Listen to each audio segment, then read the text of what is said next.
Welcome to the Versa Business Tips Podcast. I'm your host, founder, and CEO of Versa Business Systems, Shaheen Mazloom. We are here with a guest today that knows just about everything there is to know when it comes to marketing. Joe, how you doing today, bro? Good. Thanks for having me, man. Absolutely, man. Thanks for joining us. So, for those out there that don't know you, tell us a little bit about what you guys, who you are and what your company does.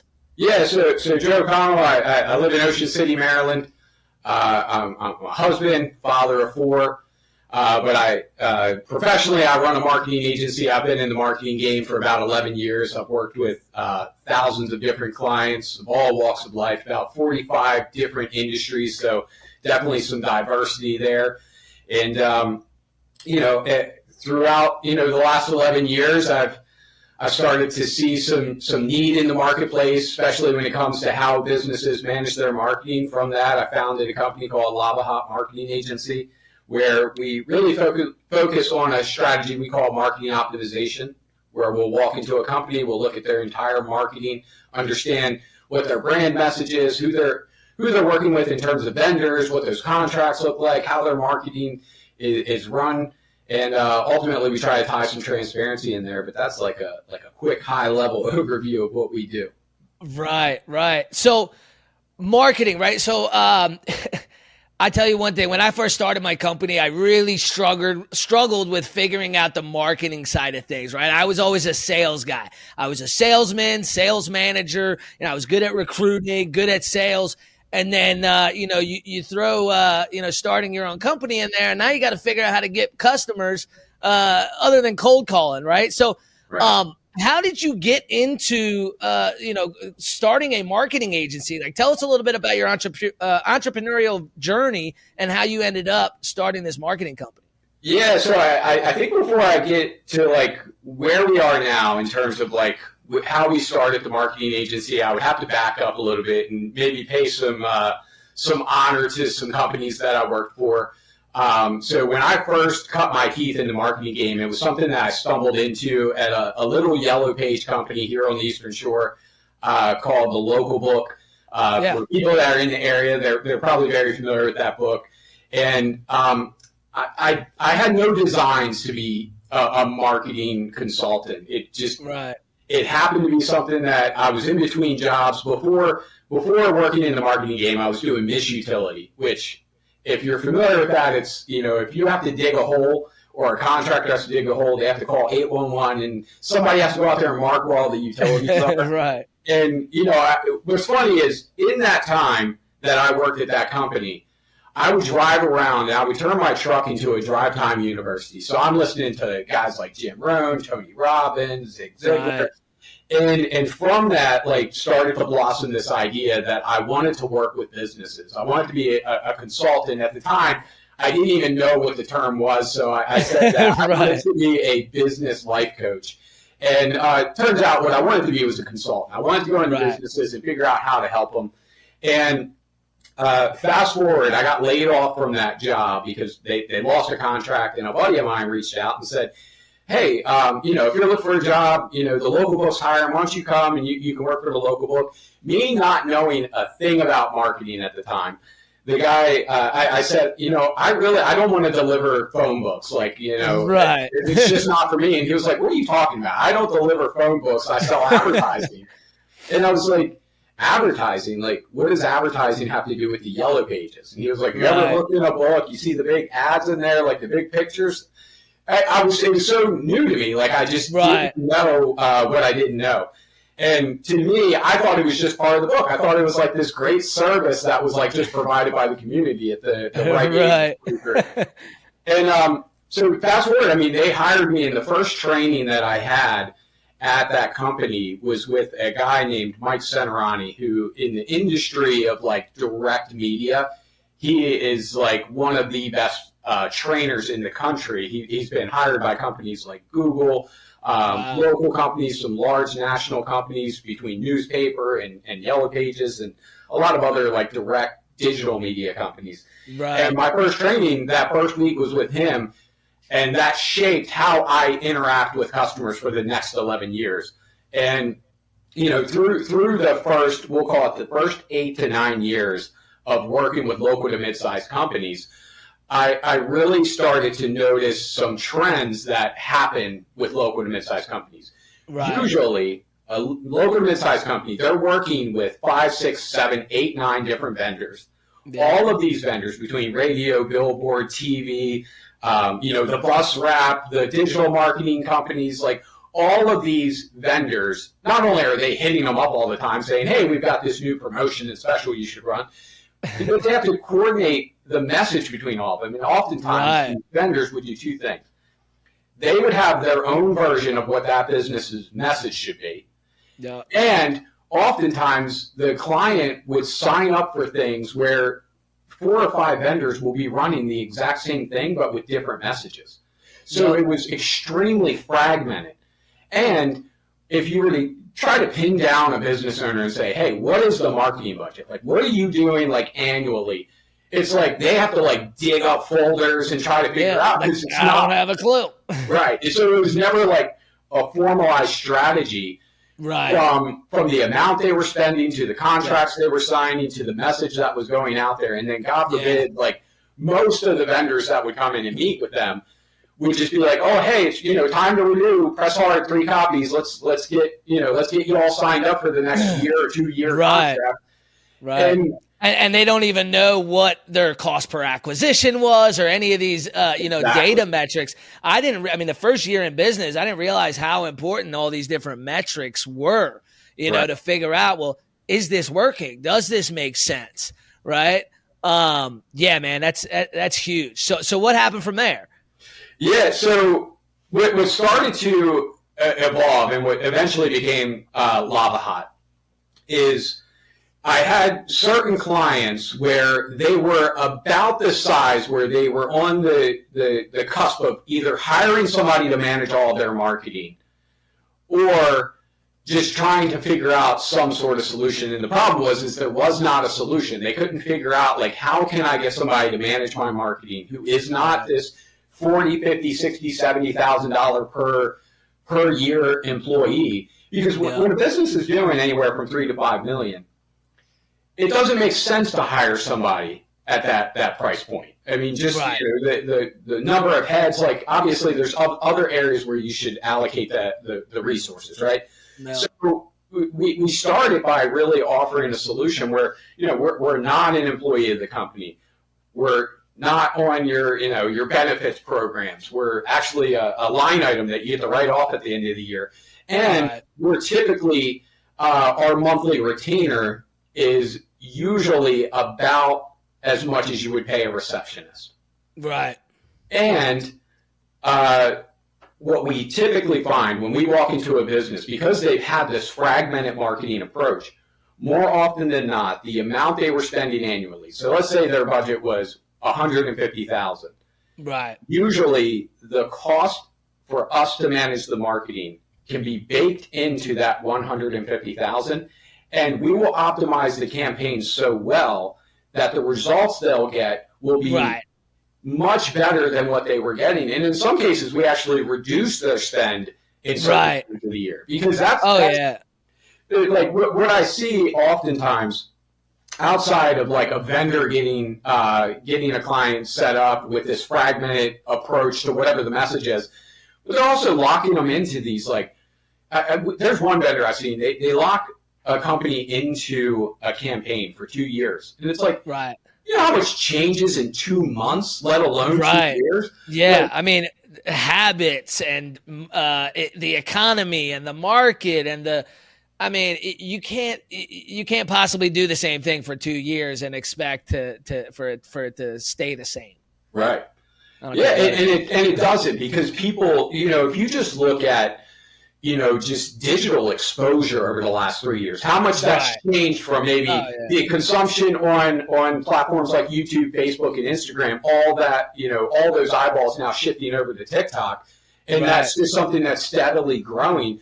Or on the radio standpoint, you even mentioned this, like you feel that there's certain sides of the media that are antiquated. It's outdated. You have people advertising on local radio, but they're not even exploring what it would be, what it would cost to get set up on something like Spotify. Yeah. where that's where people are tuning into. They're logging on there, listening to podcasts. They're logging into there, listening to their favorite playlist, and it's a whole new breed of yeah. of where the market. I think, I mean, even not even like the last 2-3 years, but like just look at the last 6 to 8 months. You know what I mean? Like there's certain things that worked a year ago that are just kind of dead and outdated strategies now, right? Like when I first started my company, we were doing direct mail, and even 6 years ago, that was still kind of an outdated way to market, but it actually worked well for us. But within 2 to 3 years, we went from a 4% call-in ratio down to like a 1.5% call-in ratio. And It happened really quickly, like almost like one day we realized, hey, this is working. And then like a week later, it's like, oh, damn, like we're getting, less than half of what we used to get. And then now we're scrambling, trying to figure out a new strategy. And, one thing that I've learned, and I know you've learned from some of the same people, is omnipresent, right? Like For sure. Being omnipresent, being all over the place, being on the internet, being on social media, being on, maybe billboards or TV ads or podcasts or here, there, and everywhere is going to be the best way to do it. And like you said earlier, a lot of companies have different vendors for different marketing things. And then sometimes those marketing avenues are competing with each other, or they're confusing the message, or, this one's saying this one's saying that, and people just get lost and confused. And, it's not as common for people to use one marketing agency for all these different types of marketing strategies. Right. So I got to ask, so for those businesses that are established, right? So they've been around 5-10 years, they're doing a few million a year in revenue. What specific strategies would you say are kind of dead and outdated? And what are kind of the strategies that you would replace those dead strategies with? Sure. Yeah. So one thing that I've been seeing a lot of over the last, we'll call it 6 months to a year, and this is more so for a combination of home service and professional service, like lawyers and dentists and things like that, and then pest control, HVAC, plumbing.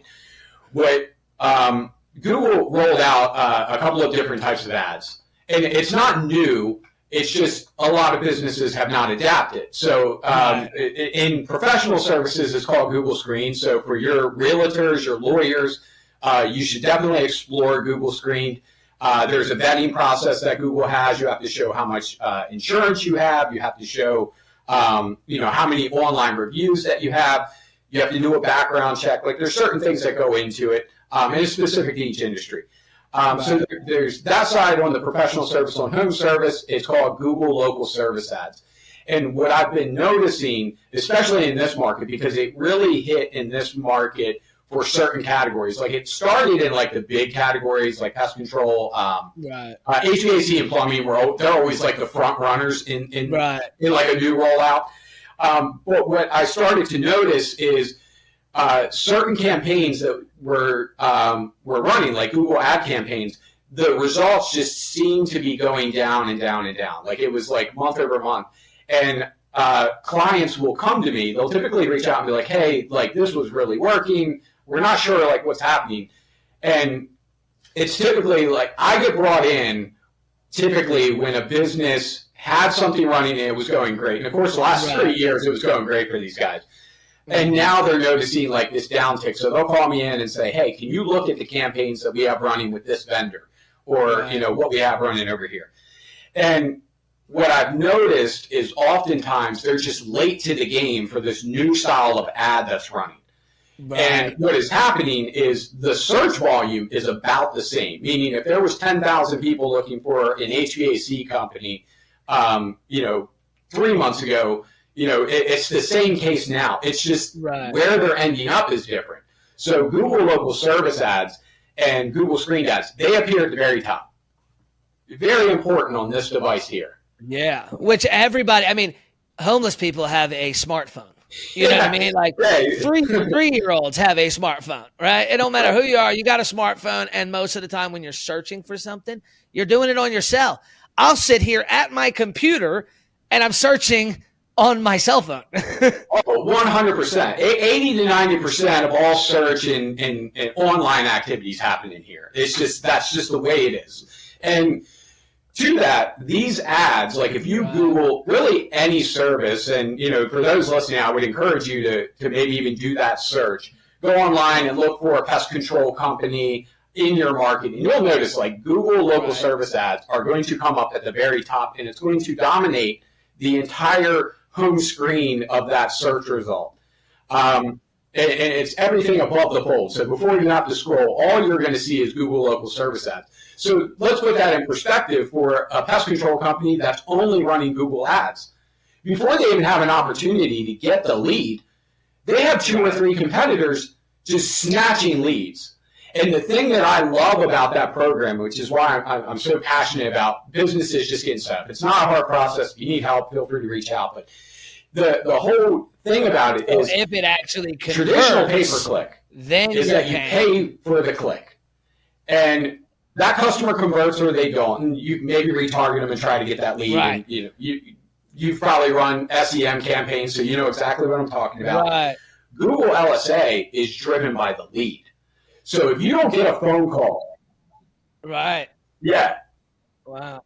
Yeah, so for a pest control company, for instance, if you do not get a phone call for a pest service. Dude, honestly, I didn't even know about you pay nothing for that. Like, nothing happened. They could click on it. They could look at your profile. I gave up on Google Ads hit the chat feature ago. Or maybe even the booking feature.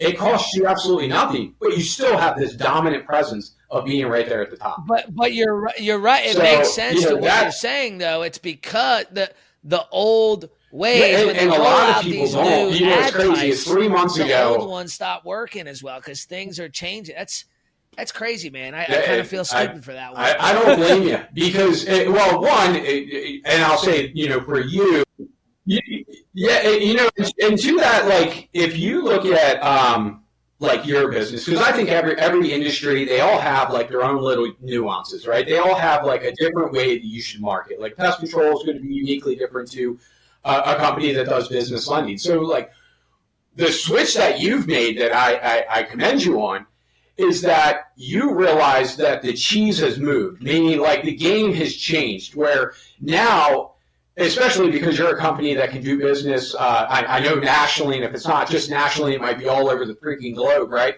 So now it's how do I capture the audience that is all over the place since I can be all over the place, right? So you making the shift from I want just this inbound to come from people that are looking for me, and that's a very expensive game. Like it just is.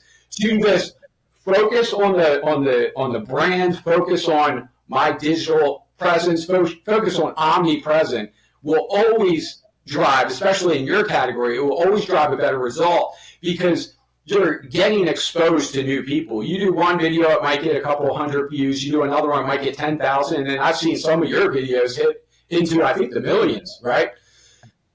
Yeah, we've had one that hit over 30 million. We just had one the other day, hit a few million.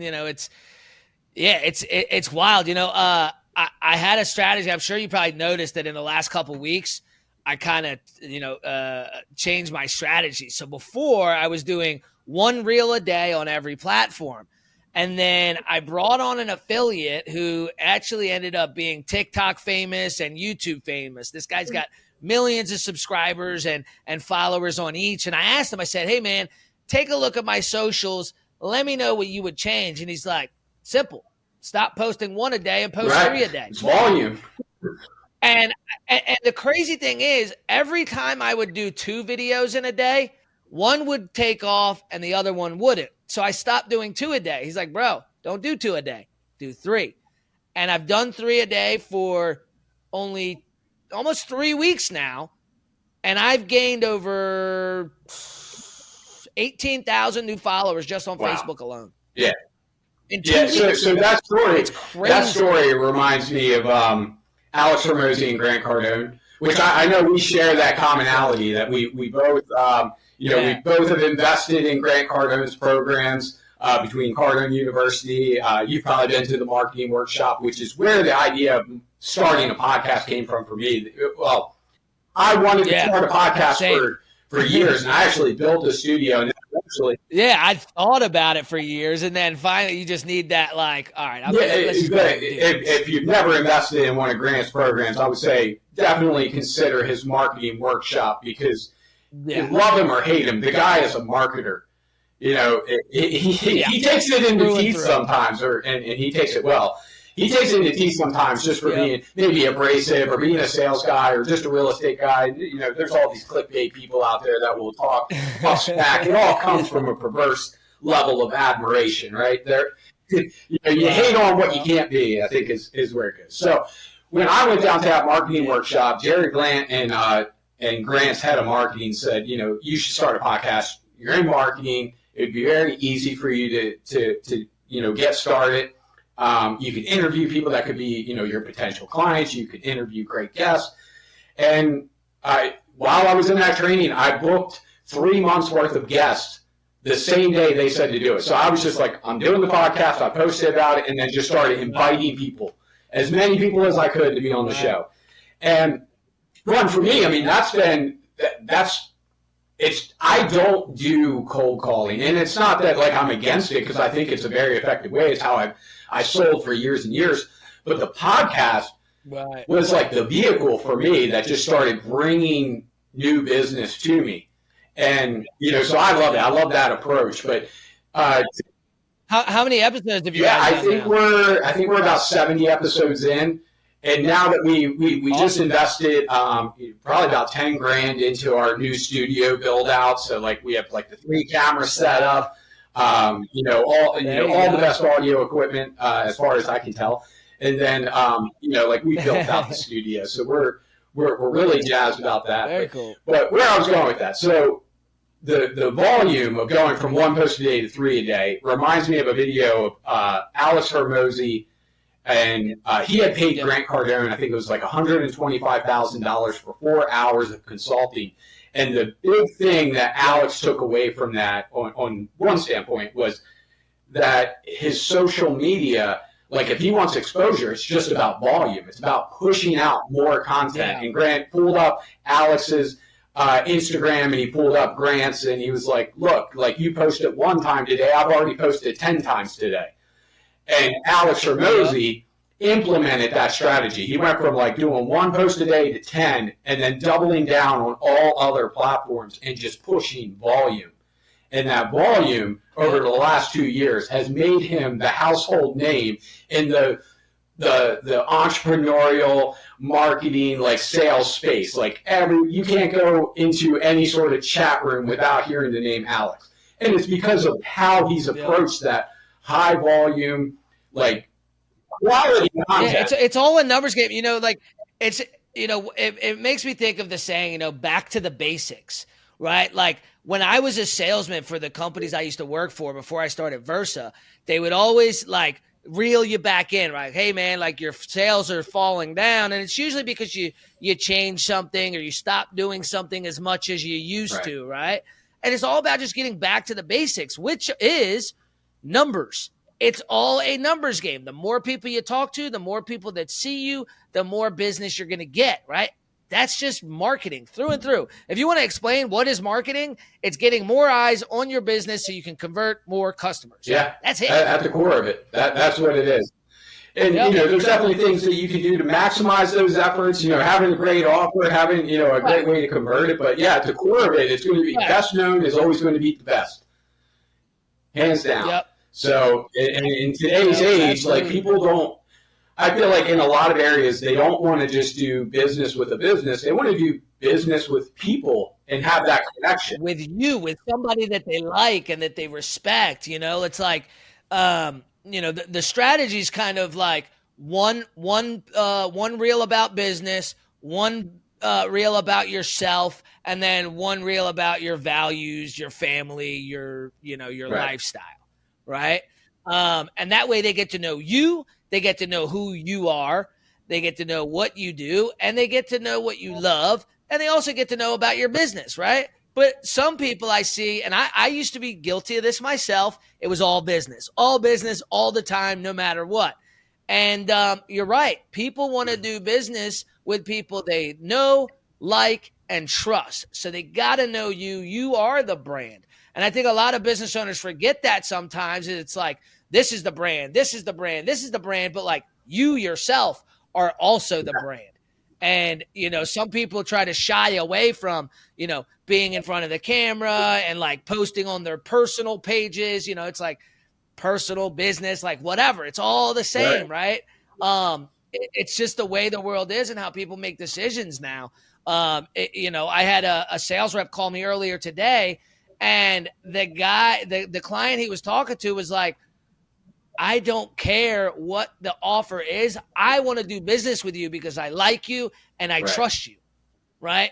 And so, the deal was closed before we even pitched it because he likes him. He trusts him. The company has a good reputation. So he knows the offer is going to be good. Right. So yeah, man, I love that. Now, what about for like new businesses, right? So new businesses, they don't have a lot of money. What are some fairly inexpensive but effective ways to get your message out to more customers, right? Like Google ads are pretty expensive. You can do it on a small scale, but like, let's face it, it's not cheap, So other than just like posting as much as possible, what are some other fairly inexpensive yet effective ways to get your message out? Yeah, absolutely. So, there's usually 5 things that I tell every business to make sure that they cover to set the foundation of their digital presence. The first of the 5 is having a great website. So investing some money into the website, something that is mobile friendly, it's SEO friendly, it has great quality content, it has a great way of being able to capture a lead. And now I say that your customer wants to do business with you on their terms. So like setting up chat features on your website is a great alternative. Having a great form for them to fill out, and obviously having a way for them to be able to call. So a great solid website that can convert leads. The second area that I look at, and it's so basic, is claiming the Google My Business. So going online and doing that formal introduction to Google to let them know who your business is, where you're located, your website address, what categories you want to come up for, what geography you cover. And then don't just claim it and then just leave it there. Like claim it and then put some intention behind it. And it seems so...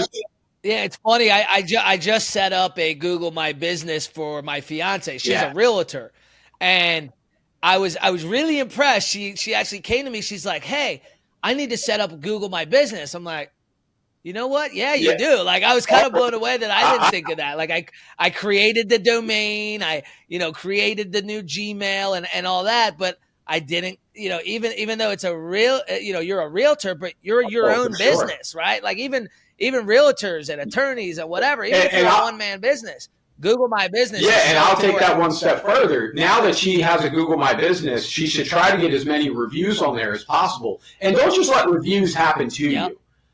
Because reviews that happen to you are usually not the reviews that you want. So have a system in place to get reviews, to ask for reviews. And I have an offer for everybody listening.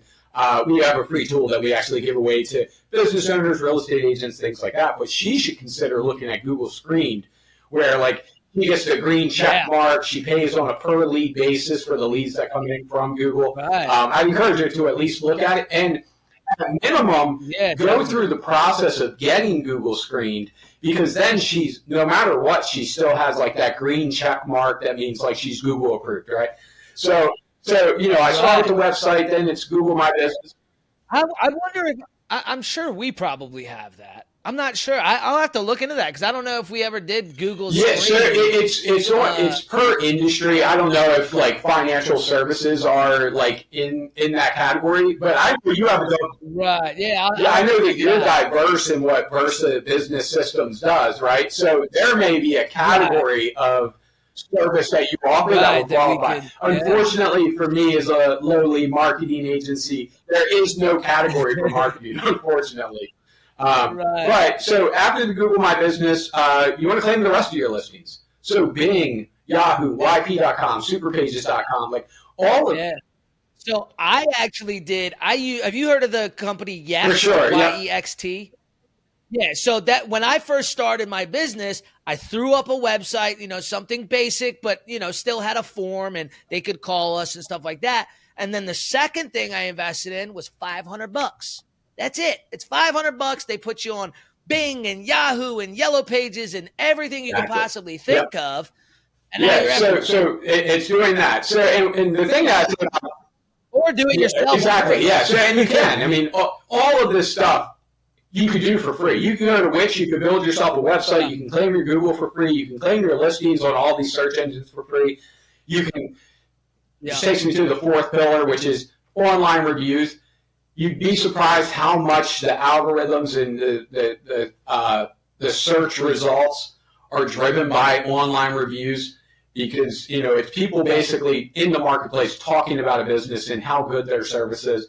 And don't just let the reviews happen to you. Meaning, don't let a review, like if somebody leaves you a good review, don't sleep on it. Go in there and reply. And look at it as an opportunity to let other customers or your next potential customer know that you care about the feedback that your customers get. And this is like an insider tip. When you reply back to that, anytime you're giving Google more information, it's better. Like anytime, like, and even down to the Google My Business, like most people don't know that the same way you post to your Facebook, you can post to your Google My Business. So when we work with businesses, we'll post 3 times per week to their Google My Business. Something about their company, maybe it'll be something like tip related, like just content, just continuing to feed Google. And then the last one is social media. So it doesn't cost anything to set up a Facebook business profile. It doesn't cost anything to set up Instagram or any other platform. It's absolutely free for all of this. So if you're on a limited budget, that's all there. Now, shameless plug time. So we have a digital marketing platform that we launched called Slingshot. We actually take those 5 things and we do it all in one. In fact, the Yext tool that you were referring to is actually built into Slingshot. So it's part of and we have several tiers, but it's part of our monthly subscription. So, we have the website builder right in there. We have a way to claim all of your listings, manage all of your reviews, request more reviews. A social media planner powered by AI, a CRM. So we have all of these tools kind of baked together at price points that like really any local to mid-sized company can afford. And truthfully, the reason why we launched that platform, and it's 5 years in the making. So this is something that the name Slingshot I've had for about 5 years. I was looking for the right pieces and parts to kind of put together. And when we launched, I wanted to have something that could go and support local to mid-sized companies, especially ones that are just getting started, like your landscape guy that like they're keeping track of their customers on a notepad.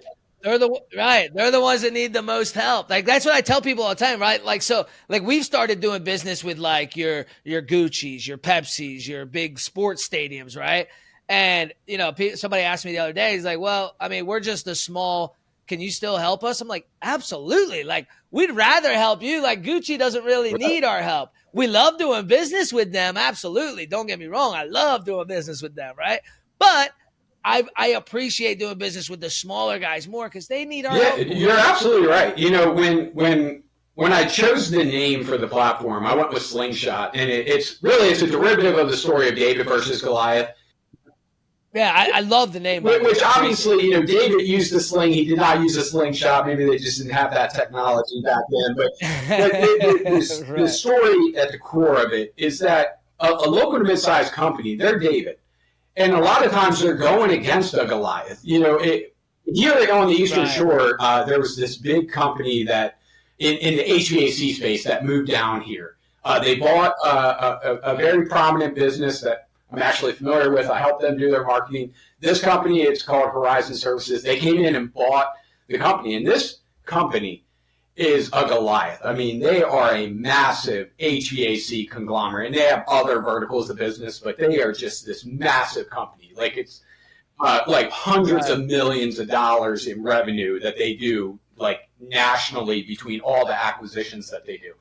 And they came in and they bought a very large, prominent company that had a great reputation. So they just bought this book of business. But now they're putting their footprint here. So they're marketing and they're hammering it with and trying to gobble up more of the market share of the local to mid-sized guys that have been here the last 15, 20 years. They come in and they just throw money at it. So I like to reference that, you know, these Goliaths, they're in every industry. You know, if you own a hair salon, you're getting pushed by like a sports clips or something like that. If you're in the pizza industry, Domino's and Papa John's, they're going to try to take their piece of pie. Or a Mexican restaurant, if Chipotle moves in, you're going to see a hit in your market share. And what all of these companies do, and I always reference Domino's. So Domino's, I joke and say Domino's is not a pizza company. They are a digital marketing firm that happens to sell pizza. Like, they know how to get attention, get customers, keep them, which is the big part. They keep them. When you get into the system, into the wheel of Domino's, they keep you're you. Constantly email, text message. Oh yeah, you're constantly. And people don't realize how easy it is to set that stuff up. Like, you could pay a few $100 and have a mobile app that does geofencing and all that stuff that Domino's does for a few $100. You just got to know. And there's a part to it too where like you just need to understand what the technology is. Or in some cases, and it's like what we pride ourselves on, because all of this technology exists, and there's a lot of great companies out there that offer, you know, platforms just like what we do. But sometimes those platforms are either fragmented, so you're over here getting your website, over here for your, you know, for Yext and your social media. So like, I like our platform because it just brings it all together. So it's a very easy tool to be able to use. We have a mobile app that ties to it, and you can set up this SMX text. You can set up like these different automated campaigns to get people to come back. And most companies, like, it's just been happening. Like a company will just start implementing this, like Domino's and some of these other companies. They'll just start using like new and better tools digitally, and they're just selling more pizza every single year. So, oh yeah, 100%, man. So, man, you've given us a lot of great information, stuff that I didn't even know before, which I love. Because marketing, man, I tell you, man, like, sometimes, like, some of our competitors are like, man, you're the marketing genius, like, because we use a lot of AI, right? Like, people, and I'm like, man, I really don't know anything about, you know, I don't know a lot about marketing, but I know enough, right? So some great value from you today, man. I really appreciate you hopping on. What is your offer for our viewers and listeners today? What can you give them to help them boost? Yeah. So, one, I always tell people, you know, check out our podcast, Lavahot podcast. You know, we've interviewed a lot of really great guests, just like Shaheen has, and you know, there's a lot of valuable information there. But in the area of reviews, I'm sure you heard me speak very passionately about it. The biggest thing that I've noticed in every industry is that there's just not a system in place for claiming reviews. We've created these cards. You've probably even seen them on TikTok or on Facebook, but it's very similar card technology. So it's an NFC tap card that you can tap to somebody's phone. We actually, for your listeners, we're actually going to give one away for free. So if they go to slingshotyourreviews.com, there's a quick form just so we know who to contact, because we need a little bit of information. We'll need to know, like, your Google My Business, the review link. We'll have to attach it to it. We'll send it out. It's on us. But, like, having something like this, it seems so basic.